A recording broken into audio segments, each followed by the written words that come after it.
to work. You have to truly believe in the magic. What's up, Magic fans? Welcome to Let's Talk Magic, an Orlando Magic podcast. Witajcie w podcaście. As they would say in Slovak. Oh, gee, that's brilliant. So I've been practicing that. I tried to do it, but I can't speak Slovak. So luckily I had Google Look, as you've brought the football, I will not do the gag of a Scotsman, an Irishman and a Welshman walk into a bar. There would have been an Englishman, but we're still at the Euros. I won't do that to you. And I apologise to any of our followers north of the border. It was only that was a dig at G. No, not at you guys, please. It's all good. It's all good. It's all banter, mate. It's all banter. Mate, absolutely. That's funny, mate. Funny. I love it. Yeah. So I've got you in before I've been able to introduce you. So I was going to say I'm joined by a man who puts the man in Mansfield. Mansfield's very own, Mr. Paul Bacon. Good to be here, G. I've missed a couple. I've missed a couple, haven't I? Yeah, man. It's good to have you back, mate. How are you? Really well. Really, really well, yeah. Nice and relaxed. Thoroughly enjoyed the Download Festival, which was one of the reasons I was missing the 1-2 weeks ago. Had a great time. It may have been wet. It rained incessantly. We were ankle deep in mud, but great weekend. Yeah. Saw a lot of good bands. I really, really enjoyed seeing the surprise band, Partway Drive, who played a 2,000, 3,000 capacity tent. They are, for those that don't know, a headlining festival band. They will headline their own arena tours and the like, and turned up and did a secret set half an hour unannounced up until the day. Turned up and that was stunning. So I say saw a lot of good bands. Had a really good weekend. Absolutely loved seeing Limp Bizkit again. It's been a long while since I've seen them, and they came and tore the place up. It was a good weekend. Really enjoyed it. Excellent, mate. Oh, glad. And obviously, did have a couple of conversations with folks wearing Lakers stuff and the full kit. I'm not allowed to use that word. The full kit wearing chap in a full Boston Celtics Larry Bird outfit. Yeah, testing their knowledge. Well. Was it Paul? Testing their knowledge. You know, it's the law. Yeah. Turns out the Larry Bird guy, yeah, he knew his stuff.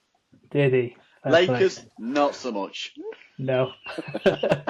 I did see something on X or Twitter before. I think it might have been game 5, where somebody went around a couple of the Boston fans and asked them what college Jason Tatum went to.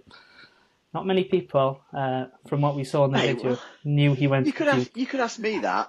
You could ask me those sort of questions about Magic players. That's not something I'm interested in. No? No. Jason Tatum, though? I think I'd have guessed. Was it, did you say Duke? I think I'd have guessed that. Yeah, Duke. So, yeah. There we go. Cool. Well, let's get into it. So, obviously, we've had the draft. That's in the books now. So, we're back here to digest what went down. But before we do that, just want to give a quick shout out to our patrons, who obviously help us immensely by supporting the show. So, thank you for your incredible support to Barry Conn, Paolo and Franz Warm, Ollie Law, Gary Clark, Angus Craig, Dylan Holden, Alan Kane, Tom Soane, Mark Joss, Sean Moore, Liam Radbourne, Andy Lindley, Stuart Benzies, Drummy Drum, and Podfather Phil loves Hazy Northwestern. We really do appreciate your glasses raised to you all, chaps. Absolutely. If you are interested in joining our Patreon, we have 3 tiers available with varying benefits. Please visit patreon.com/Let's Talk Magic to join today. Right, so let's take it back to Wednesday night. We didn't have a bit of a watch party. It's probably a good thing, actually, because we weren't picking until about 3:30, 4 o'clock in the morning. And yet we still got guys up there watching. I know. Absolute legends. That is dedication to the cause. Where you can just click on Bleacher Report or whatever in the morning and see who we took. That is dedication to the cause. Yeah, I was kind of hoping to see there might be some moves or whatever, but Yeah. Wasn't to be. So we ended up drafting Tristan de Silva with the 18th overall draft pick, who served 4 years at Colorado. Tristan was born in Munich, so German international. He will wear 23, so we've got a 21, 22, and a 23 now, all who could play for the German national team. He is a 6'8" forward who averaged 16 points per game last season. A bit of a complete scorer at all three levels. I think last season he shot 49% from the field, hitting 39% of his 3-point field goal attempts, which would be very welcome. And that was on a steady volume. Also registered 5 rebounds, 2.5 assists, a steal, and half a block in 34 minutes on average a game. So what are your first reactions, Paul? Are you happy with the pick?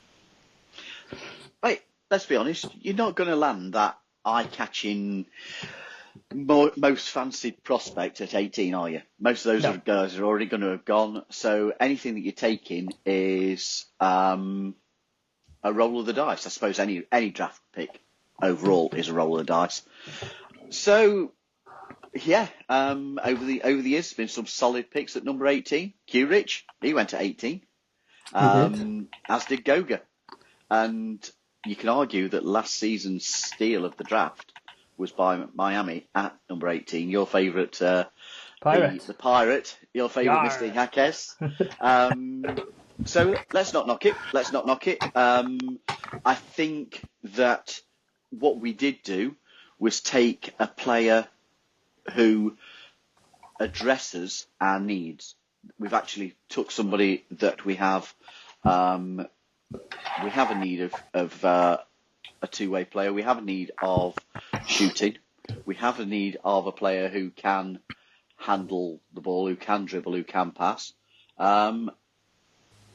He seems to fit those criteria. So yeah, happy. How about you, mate? Yeah, I mean, there was a couple of guys. We all really fancied that, but it would have been such a remote chance if he'd dropped to 18, or it would have meant us moving up, and that means packaging something up for a prospect. Yeah, but yeah, I agree with you, mate. He was the guy I would have chosen. Yeah, so I sat there in the morning, watched pick by pick come along, and then my brother's a local at home fan, and I was thinking, oh gosh, they've done it again. They've picked the person I want, and then the second person I wanted went to Miami. So you can't win it all, can you? There were lots of people saying that they would have liked. I think his name's pronounced Connect, who's went at 17. To pick before us. That he was a really good prospect 3-point shooter. So yeah, let's not what we've got. No. But like you said, from what we've read and the highlights and stuff, he does everything well. Nothing possibly exceptionally. But, you've got somebody who can shoot the ball, drive. He's a good cutter as well. So he's almost in the sort of Franz mould as well. So somebody who can help us immediately off the bench. So good times. So let's just have a quick think of the fit. You just mentioned it there, Paul, but it was reported in the media that Tristan de Silva mentioned his dinner interview with the front office. So that's Anthony Parker and Jeff Weltman. Exceeded the hour-and-a-half time limit, and they did sit down for over 2.5 hours. De Silva commenting, it's an organisation you want to be a part of. We know the Magic are... They're great words, mate. Yeah, high character guys. It just seems quite perfect, the perfect fit, doesn't it? Mate, absolutely. Look, over recent years, I think we all know that the team's made a habit of going and looking for players who have size and skill combinations. This guy seems to fit that mould again. From what I'm reading, he brings the kind of accuracy with the 3-ball that could really help us take the next step. That's unfair. That's putting pressure on him. Who can help us maximise what we have on the offensive end already. That's not to put pressure on him to produce multiple massive scoring games. That's unfair on a rookie. I am going to say that I don't look at prospects until we actually draft somebody, and then I'll start looking. I've taken that step back from looking at the draft at the guys who have declared, simply because I'm fed up of falling in love with certain people and want people that you look down and think, that's who I really want, and then we draft Mo Bamba. That's the sort of thing that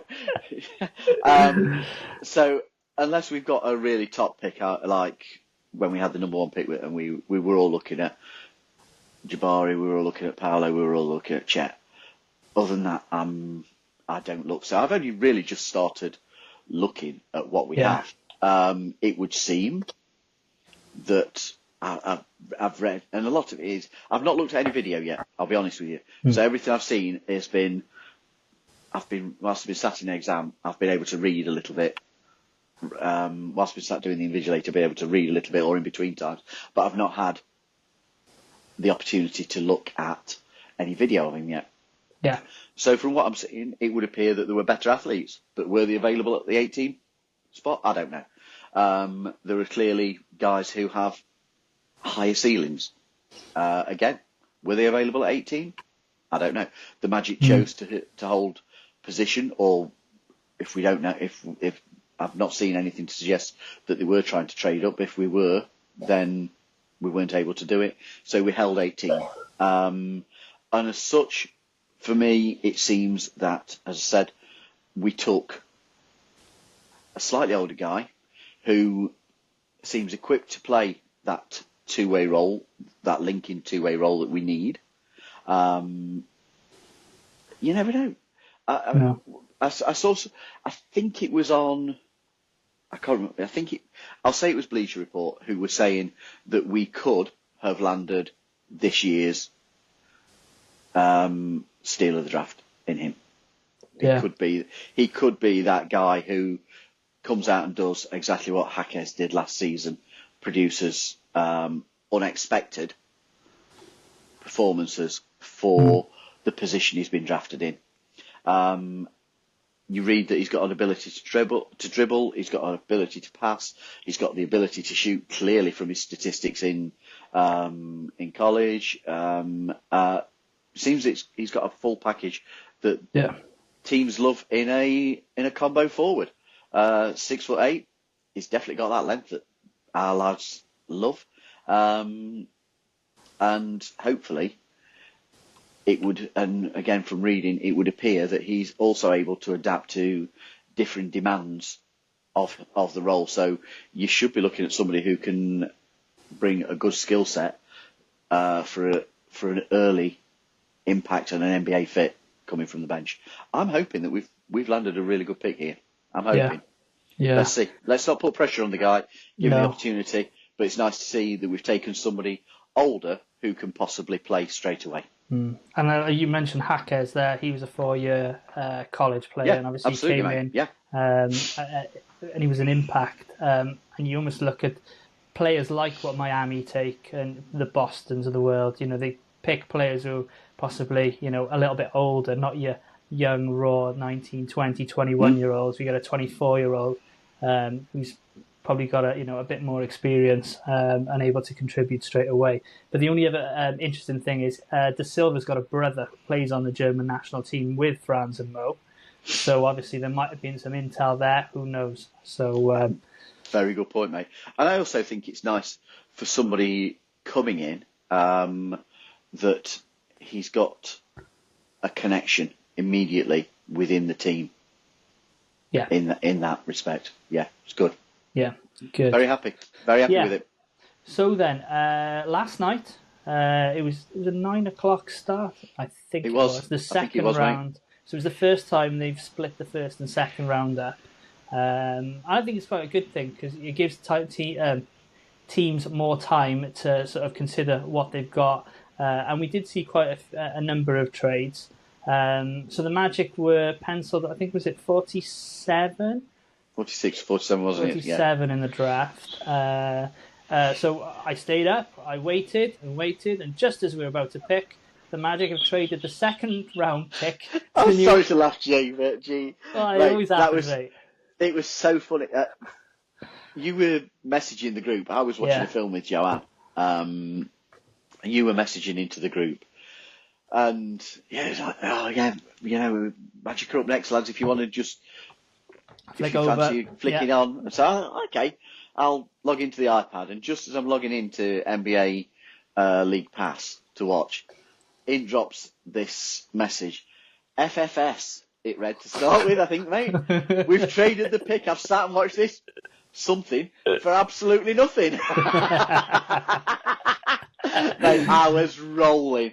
Yeah. Sorry, but I was rolling. That was That's so funny. Mate. I'm here for entertainment. Mate. So, yeah, like you said, we traded the pick to New Orleans. New Orleans actually picked a player who shot 45% from three, so someone who could have been quite useful. But we will get the right to 2 pick swaps in 2030 and 31 in the second round with New Orleans. No cash considerations this year, unfortunately. But kind of as expected, you think, Paul? Very much expected, not at all surprising. We've got this history of not using that second round pick. Perhaps it's a little disappointing. As say, G, I genuinely felt sorry for you sitting through the entire thing, only to see the pick traded away. I genuinely think it's more indicative this season of the front office looking and saying, what do we need? What's our plan for this season? And assessing that we don't need any more youth. We've clearly got some plan in place for the summer, and I think an additional rookie isn't part of that. Hence why we were able to move the pick on. Yeah, but you look at some of the past second round diamonds that have been unearthed in the same way as we've just been talking about at the number 18 pick. You look at some of the diamonds that have been unearthed very, very late in that second round. Perhaps it's worth that swing. Who knows? But listen, I'm not going to start criticising the front office because I think from where we were to where we are, they have to take credit. Night and day. Yeah, absolutely. And they know a lot more about the sport than I do. So who am I? Yeah. Well, another reason I did watch it, I was hoping that somebody would pick Bronny James just so the Lakers didn't have him. Unfortunately, that didn't happen. So we'll see how he pans out. Are you bored with it already? Yeah. I find it funny what you sent just before we started into the group. Summer League is starting. There's a big photo of Bronny James. Not the number 1 pick or the number 2 pick. The 55th pick. Yep. Unbelievable. And the write-up of it, the first look at Bronny and then it went on to just name the guy at number 1. And that's wrong. That's wrong. You know, the other guys have there's 54 people been picked ahead of you based on talent, not on who your father is. And I just think it's ridiculous to see this over attention that we have on LeBron's son.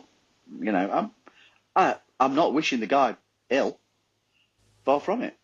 And I think it's great for LeBron. It must be a great experience to be able to play father and son. But should it be the national media's focus? No. Not at all. Not at all. Yep. Tedious. There we go. I know. And it's going to be a long season of it. Tell me about it. I have to mute the word Lakers and James. So we've seen a few moves occur in the last week. Yeah. Probably the biggest one is the New York Knicks grabbing Bridges from the Brooklyn Nets, which is probably the most talked about deal out there. But are you surprised that no trades have been made by the Magic, or are we just biding our time? And then as for the Knicks, mate, you know, along with them keeping OG Anunoby, which was later revealed, do you think they've got enough to dethrone Boston, top of the East? Mate, I've done all the talking. Do you want to go first, or do you want me to? Because you know me, never shy of talking, never shy of sharing an opinion. But listen, do you want to go first? Yeah, okay. I will. So the Knicks, I think it's a big, steep price. I think Brooklyn have made out quite well for someone who's going to become a third or fourth option. on a very, very talented Knicks team. I know he was at the same college as most of the guys there, and it's bringing the gang together, so to speak. Obviously, OG Anunoby opted out, and then he's obviously talked to the front office and got a better deal for himself. I don't know the actual cap numbers for the Knicks now, but obviously keeping Hartenstein is going to be more difficult unless he takes a hometown discount. And I think he's absolutely key for the Knicks, just solidifying that paint area. So if they're able to bring Hartenstein back, for me, they've got a lot of talent to throw, their weight about there against, Boston, who are also very, very good. It's going to be interesting. I wouldn't like to call it one way or the other, if I'm honest, mate. But it's they're making moves. Mate, they have. I'm not going to lie. I was surprised to see that one happen. I don't think that came very. I've not seen that one muted. No, on any trade rumours or anything like that. For me, I'm not necessarily surprised that the Magic haven't done anything yet. To answer that first part that you asked me, I think I'm wondering if we've clearly been having talks with Klay Thompson, according to all the reports, but I think we were probably more focused on what do we get from the draft. Is it actually, again, were we looking at moving up? Have we addressed one of the needs? And what can we get for during the rest of the summer, free agency and trades? I think that work will start in earnest now, more so than perhaps. It's those free agent announcements that have come in, like Malik Monk's decided to stay with the Kings. Obviously, that's a little bit disappointing, and the numbers were numbers that we considered, maybe we could offer him that. I'm just waiting for that first Magic. I've agreed. Do you know what I mean? Tweet absolutely, from Woj or Shams. Absolutely. As to the question that's been asked all around, are the Knicks now the number one team in the East? I think that's still Boston's position. I think that you have to tip your hat to Boston. They are a team with a great mix of youth, experience. They've got veteran leadership and they've got star power. They've got, and most importantly, they have capable role players who are happy to accept that role. And you can't have a successful team without those guys. It's a great mix that they've got. It's going to be difficult going back to back for titles for Boston. It's never easy. Everyone wants to beat the champions. You've got a target on your back. The Knicks had great depth after the trade deadline last season, and they've added to it here with picking up Bridges. I'm just looking at a graphic here where the suggestion of their starting unit on the depth chart is Jalen Brunson, Mikal Bridges, OG Anunoby, Julius Randle, and Mitchell Robinson. That's a capable team. That's a very, very capable team. Then their bench unit, the five that they've got that this depth chart has as their leading positions on the bench. Miles Bridges, Dante DiVincenzo, Josh Hart, Precious Achiuwa, and Jericho Sims. Okay, now, so no Hartenstein there? No, because he's still a free agent. Yeah. So if you can bring Hartenstein back as well, they become even deeper and they become even harder to play.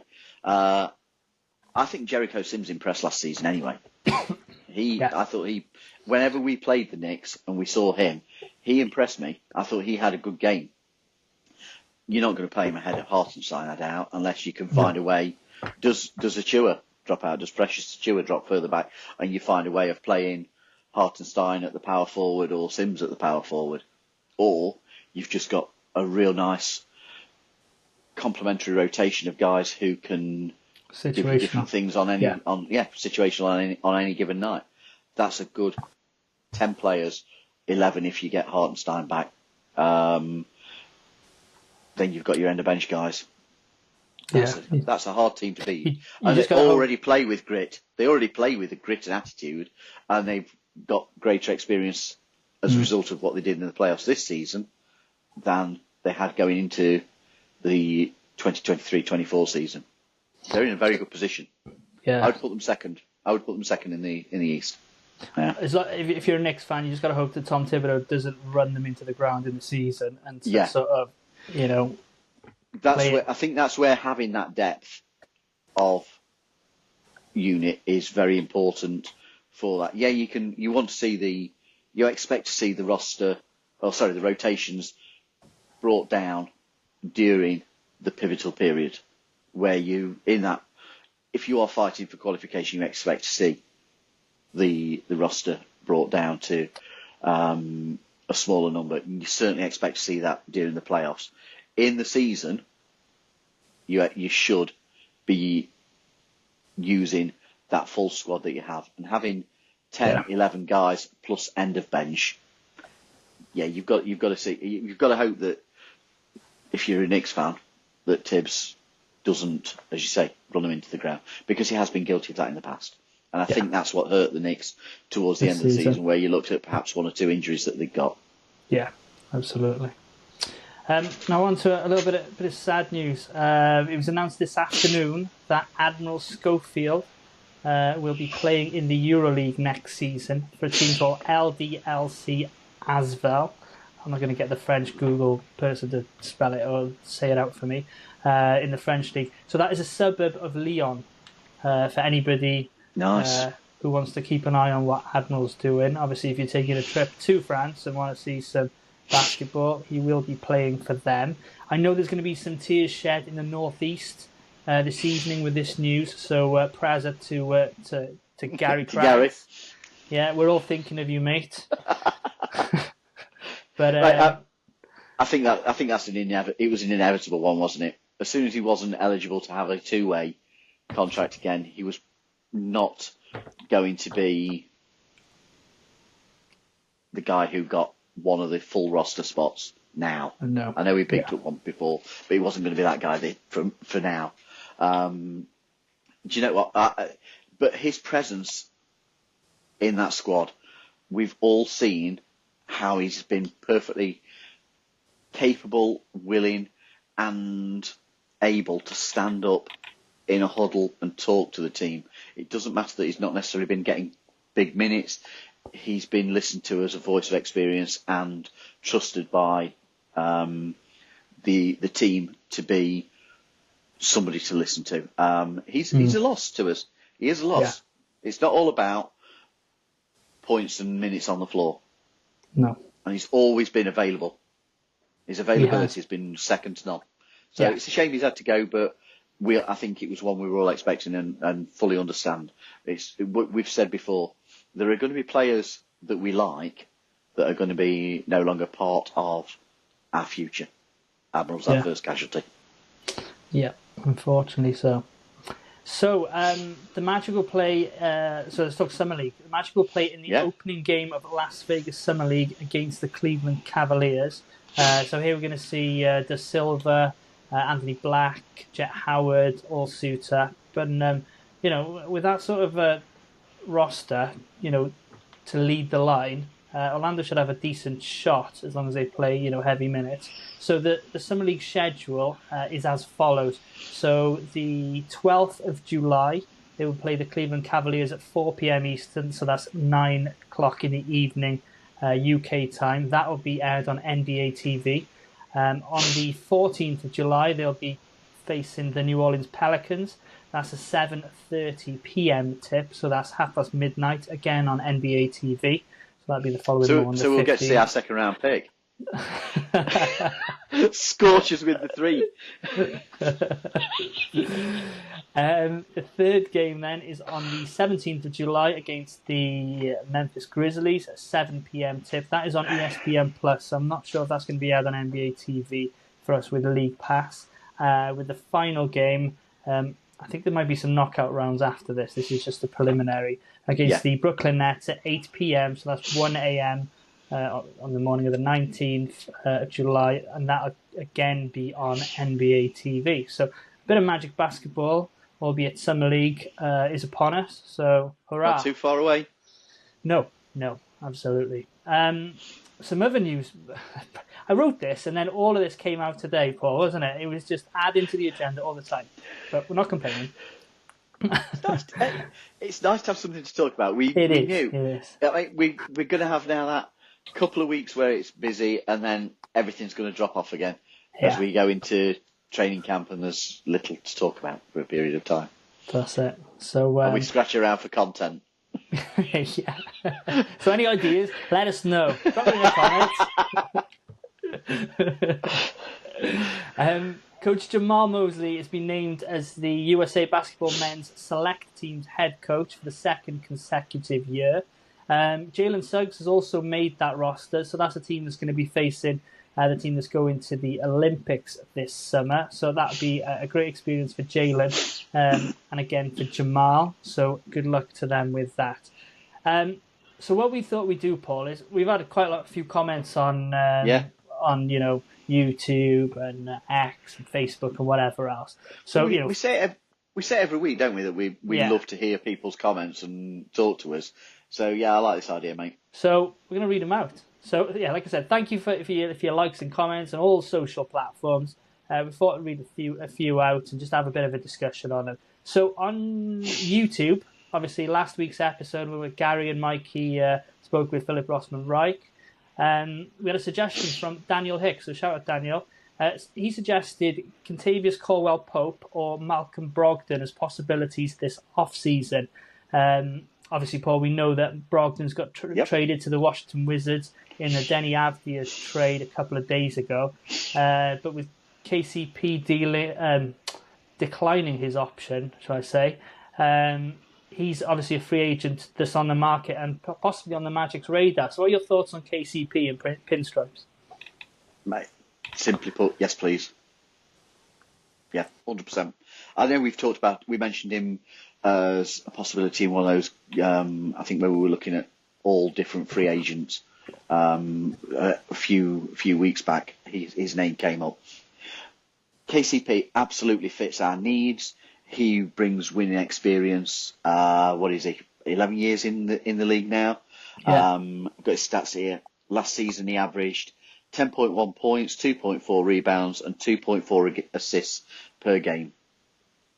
That's valuable. He's got 2 championships, one with the Lakers, and I was about to do the same thing. the one with Denver. So he can come in and help this young team learn how to take that next step. If we can land a player like KCP, I'll be very, very happy. Yes, please. Yeah. Good. So yeah. Yeah. Do you want to take the next one? Is that the... which one is that? Dino's? Yeah, Dino's. Okay, mate. So you're answering this one, aren't you? Yeah. You're having this one. So Dino Blacks, he says, look up Johnny Furphy from Kansas, who reminds him of Ryan Anderson. You've had a look at him, G, I think. Yeah. And the question is, how good would it be to get a player of the Ryan Anderson type? Talk to me, Goose. Yeah, I mean, I was watching the second round, like we talked about earlier, and I think he went, was it 35th, I want to say? There might be in a trade where he went, or was drafted by San Antonio, traded to Indiana. I might be making that up, but it was something like that. But to get somebody like that, and I was a massive Ryan Anderson fan. I've got a couple of his jerseys in my wardrobe.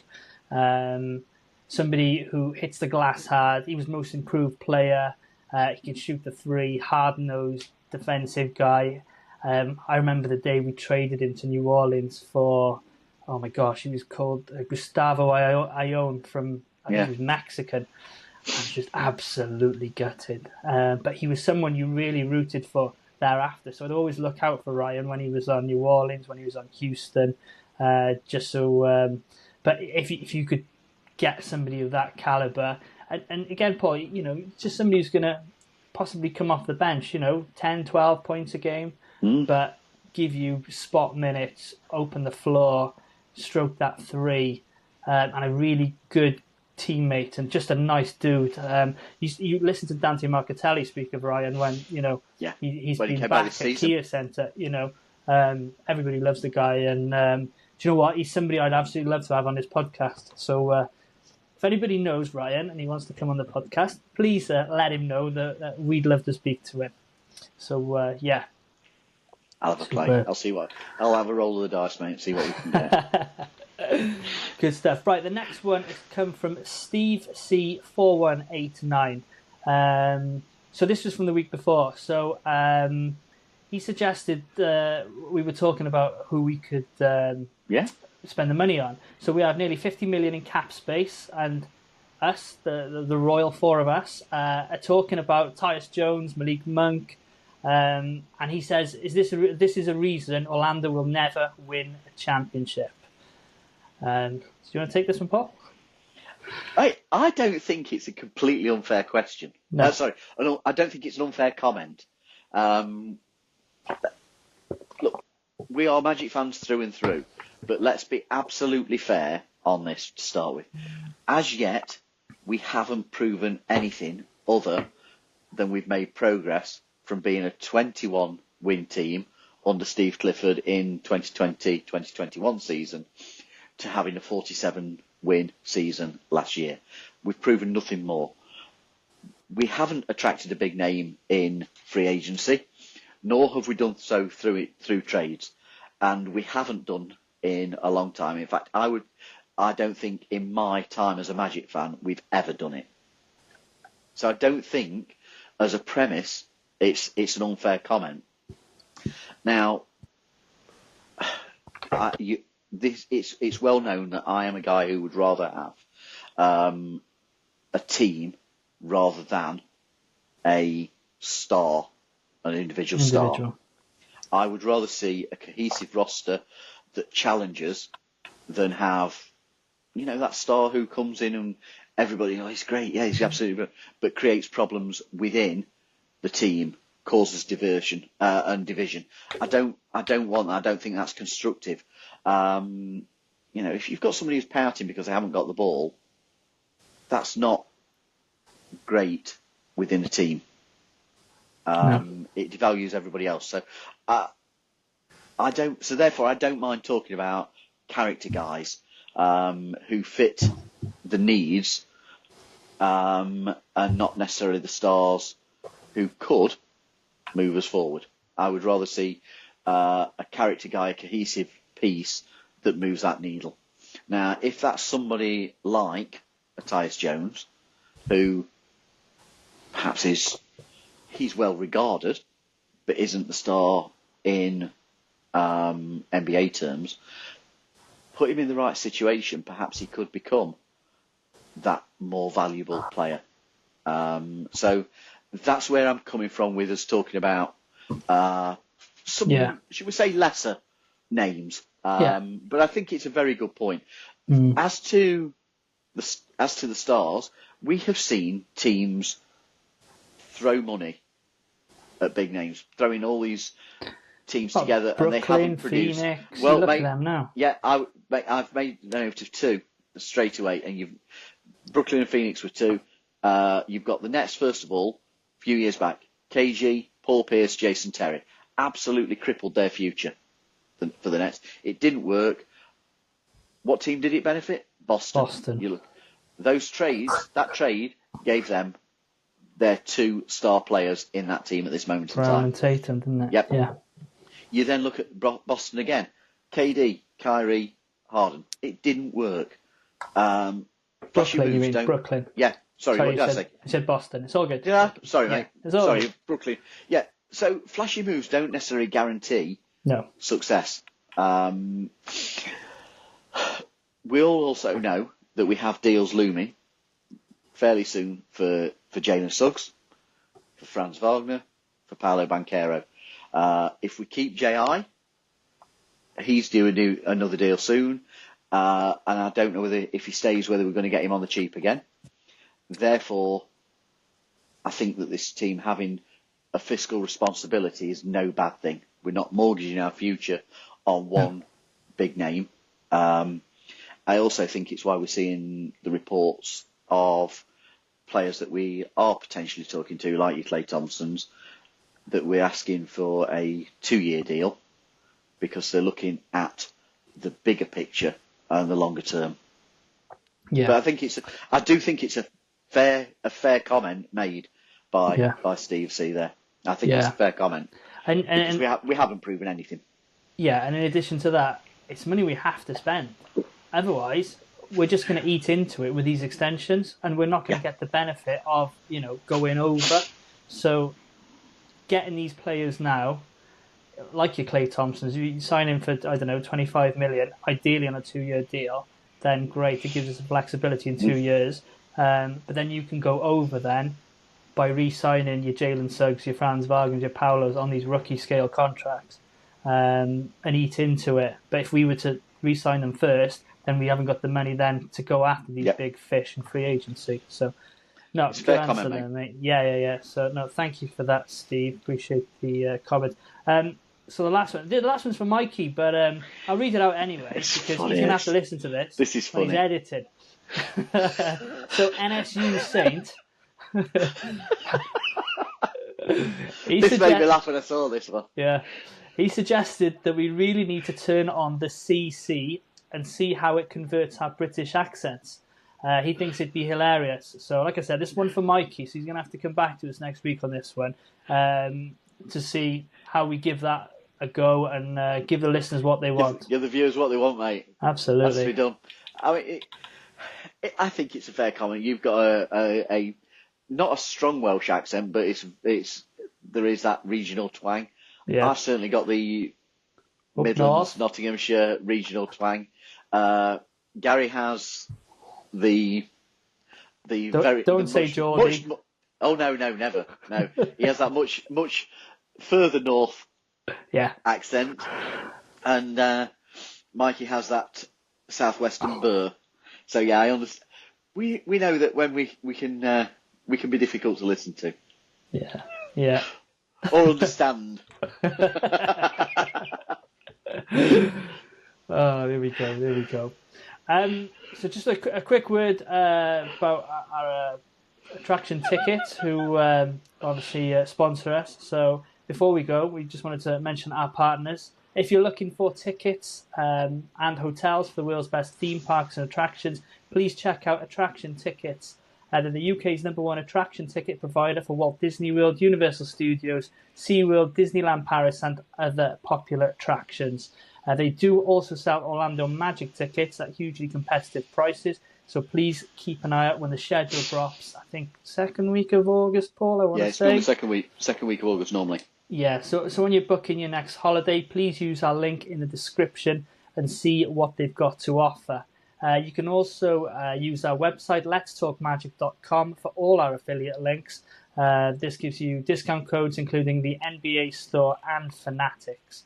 So I think worth mentioning on Fanatics, with the British Grand Prix coming up next weekend, that they do sell the old Formula One gear. So if you are headed there to Silverstone, first of all, enjoy yourself. Secondly, lucky guys, and thirdly, treat yourself to some gear. Yeah, or if you want a Slovakia shirt, like me. I'm only joking. I don't think they've got Slovakia shirts. I'm still trying to wake up after that last England performance. Fine. Yeah. Let's put it this way. I've watched 2 games so far after the 3. Yeah. The one I've enjoyed most was the first game where I didn't watch and I was at download. That was the best game. Really? Wow. Wow. Yeah. So where are you going to be watching the game on Sunday, Paul? Here at home. Yeah. Here at home. Yeah. A few beers. Yeah. Oh, we're going to have the Patreon call right after. We've got the Patreon call after, so yeah. That should be a lot of fun with the Scots. Right, if we go out, I think I've probably got COVID and won't be able to partake in the Patreon call. Just in advance, guys. I'll be throwing a sticky. Yeah. We'd get battered. Oh dear. That would be awful. I never thought about that. I mean, because the Patreon call is due to start at 8, isn't it? Yeah. We originally put it at 8. And you said 5 o'clock kickoff. Still good to go at 8. To which my comment was, we're probably heading into penalty shootout, still being at 0-0 by that point. Yeah. It's not been entertaining. Yeah. It's not been entertaining. It's been awful. Awful football to watch England have been. I've got money on you to. Well, actually, one of my team's in a sweepstakes, so if England win, I win. So it's all right. You've never wanted us to win in your life. That must be so alien to you. I can't lose this time, can I? Basically. Perfect, mate. Perfect. So that was a lot of fun, Paul. Anything else? Or have we covered everything? Oh, good, mate. Oh, good, that. Yeah. But you've got a good week coming up? I've got Avril Lavigne next Tuesday. You have, haven't you? Yeah, I can't wait. Avril Lavigne's like my favourite, and I don't care who knows it. Yeah. And have you listened to their sport act yet? Like I told you, Simple Plan? Yeah, that's very good. So I'll be there for that, for the opening act. Probably and I'm at Green Day tomorrow. A few beers in. Green Day, amazing. That should be good, mate. So tomorrow's with Denmark play, mate. Denmark-Germany tomorrow. Yeah, I should be watching Green Day instead, mate. Yeah, that's fine. In all honesty. They're playing one of my favourite all-time albums in full, American Idiot, so that and Dookie in full. I'm going to be well happy. It's going to be an awesome night. Amazing. So, yeah. Well, have a fantastic time, mate. So, like I said, I think that's going to do it. We're recording our next episode on Thursday, the 4th of July, so happy Independence Day and all that. And we expect that episode to drop over the weekend. Thank you as always for listening and watching. If you've enjoyed today's podcast, please give it a thumbs up, a subscription, and a like, and whatever else you can do. If you can also follow us on Facebook, follow us on Instagram, TikTok, and X, all at _Let's Talk Magic. So, from an absent and sleepy Mikey, we didn't mention this earlier. No, we didn't. Well, Mikey's been up since 2 a.m, feeling very agitated and restless, not sleeping well, and then also with a youngster demanding his time over in the early hours. And then, where's Gary? He's COVID riddled. COVID riddled. The lad is nobody wants to go near him. No. So we're keeping him away from us for now. So from Mikey and Gary and Paul and myself, until next week, go Magic.